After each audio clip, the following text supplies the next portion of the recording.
Hello and welcome to Spread Book Joy. Today I'm talking to you about Maggie Blue and the Dark World, which is an impressive middle grade teen debut from Anna Goodall.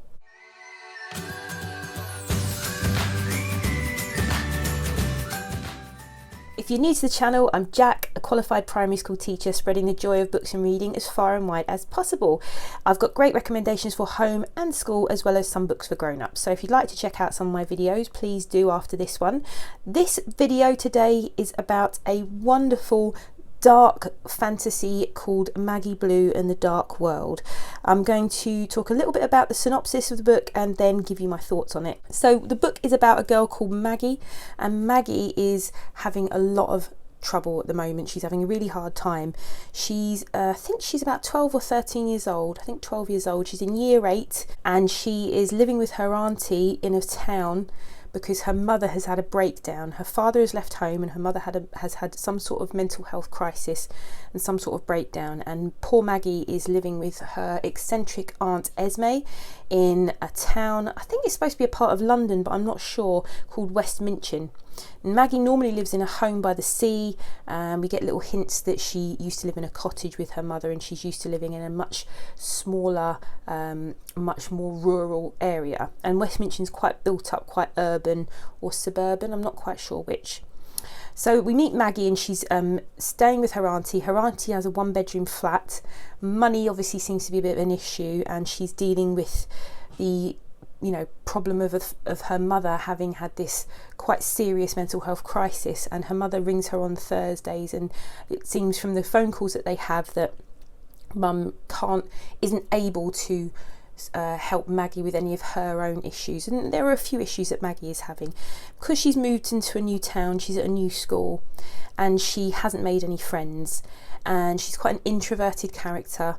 And I think what Anna Goodall's done here is she's written a character who's quite a bit of an outsider, and one that sadly a lot of children will be able to relate to, because particularly children who come from families who are struggling financially, or families where a parent or another family member might be having a mental health crisis, or maybe living with any sort of type of mental health issue. And Maggie herself doesn't seem to be emotionally that well, understandably so. So she's moved to this town and she floats about school, and she's quite ignored and quite lonely. There's quite a lot of themes, kind of quite deep themes in this book, and this is why it's marketed as a middle grade book, which is usually 8 to 12 years old, but I think it reads to me much more like a teen book. At least I would put it at the upper end of middle grade, sort of 10, 11 plus years. And actually it's not just the content but the sophistication of the language, the way it's written. I loved this book. It was really well written and I really enjoyed Maggie as a character. And the other character I really loved is, while she hasn't made any friends in school, she seems to have made, the only friend she has made is a one-eyed cat that follows her around everywhere, called Hoagy.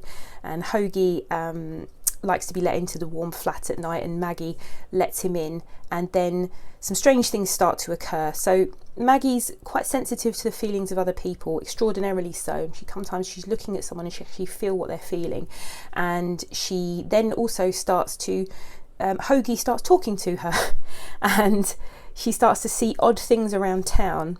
And then one day there's a girl at school that seems to be the opposite of everything that Maggie feels she is. This girl she's confident and she's good looking and she's very well off and she's got lots of friends and she's got a wonderful phone, and she's picking on Maggie because she thinks Maggie's a bit obsessed with her. But Maggie feels that if things were different they'd probably be friends. So Maggie witnesses this girl getting she sees her going into the woods with one of their teachers, a guidance counsellor, and she follows them in, and then the guidance counsellor changes into a wolf and abducts this child Ida through and takes her through a window to another world. The amazing things about this book, Hoagy and Maggie, I love them both. I think they're brilliantly drawn characters. Her aunt Esme is a great character. Esme, I just want to say a quick word about her aunt, is she's quite eccentric. She's obviously got a really great social life. She knows lots of musicians and people like that, and she's really the only reliable adult in Maggie's life who seems to really care about her. And she has a beehive hairdo, I don't know if I've mentioned that already, and she introduces Maggie to like lots of weird, quirky, wonderful characters. Hoagy the Cat is quite possibly getting up there for being one of my favourite literary cats. He's tough and he's an old grump and he's curmudgeonly, but he's also got this like wicked sense of humour, which is really hilarious. So when Hoagy was in a scene, I was laughing.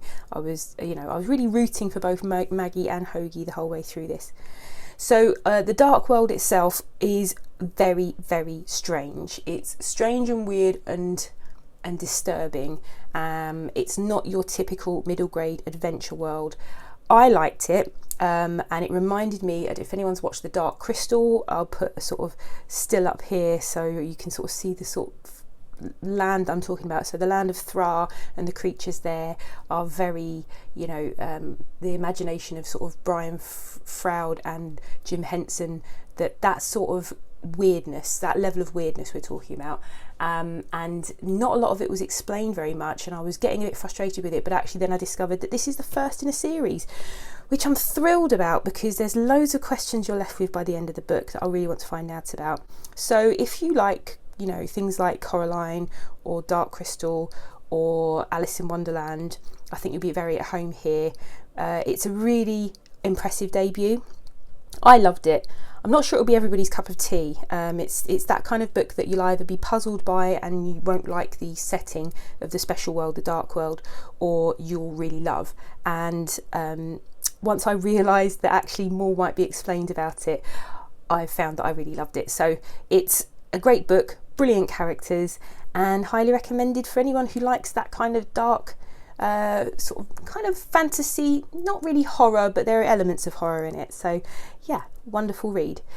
And look at this cover. I forgot to mention the cover. The cover's designed by someone called Sandra Diekman, or I'm not sure how to pronounce it. I'll put the name up here on the screen. But look at this cover. It's absolutely stunning. I'm probably going to use some stills of this cover for this video, so you might have been looking at it the whole way through this video for all I know, but this is definitely Hoagy to the life. I'm not sure if that's how I had Maggie in my head though, but the scenery in this is just absolutely beautiful. Look at the detail. You can even spot, if you look really closely, I think that might be Aunt Esme's beehive in the window, which is a really nice touch, if it is. I hope you like this video. If you like this video, please click like and subscribe. And I post videos every Saturday, and I like to post videos about middle grade and picture books, and then also some adult books that I'm reading. So if you like this, please click subscribe, please make a comment in the comment box, and hopefully I'll see you again here soon. Bye.